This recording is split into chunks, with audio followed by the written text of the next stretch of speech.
நண்பர்கள் வீட்டுக்கு வந்தாங்க, ஃப்ரெண்ட்ஸ் எல்லாம் வீட்டுக்கு வந்தாங்கன்னா, என்னத்த நீ போய் எப்ப பார்த்தாலும் கிச்சன்ல சமைச்சுட்டு இன்னைக்கு ஆர்டர் போடுறோம், சாப்பிடுறோம், ஜாலி பண்றோம், அவ்வளவுதான். டைம் மிஷின்ல டிராவல் பண்ண மாதிரி நமக்கு 10 வயசு குறைஞ்சிருதுங்க அவங்க எல்லாம் வந்துட்டு போனா. இதுதான் மகிழ்ச்சி. நம்ம எல்லாத்தையும் வாட்ஸ்அப் குரூப் வச்சிருப்பீங்க நீங்க எல்லாம். ஐயா நீங்களும் வச்சிருப்பீங்க. ஃப்ரெண்ட்ஸ் குரூப் இருக்கும், ஃபேமிலி குரூப் இருக்கும். நீங்க சொல்லுங்க மனசாட்சி தொட்டு எந்த குரூப்ல ஜாலியா இருக்கீங்க? நீங்க எல்லாம் ஃபேமிலி குரூப்ல சந்தோஷமா இருக்கீங்க?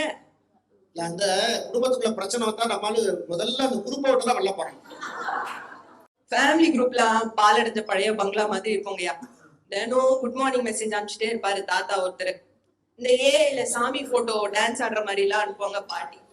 சம்பந்தம் இல்லாத ஹெல்த் டிப்ஸ் எங்க சித்தப்பா அனுப்பிச்சுக்கிட்டே இருப்பாரு. இதுல நம்ம வந்து பாத்துக்கிட்டு சந்தோஷமா வேற இருக்கணுமா? ஃப்ரெண்ட்ஸ் குரூப்ல பாத்தீங்கன்னா ஒரே மீம்ஸ், லேட்டஸ்ட் மூவிஸ், ஷாப்பிங் போறது, இப்போ சென்னையில ஹேப்பனிங்கா என்னெல்லாம் இருக்கு எல்லா டீடைல்ஸும் ஃப்ரெண்ட்ஸ் குரூப்ல வந்துரும்.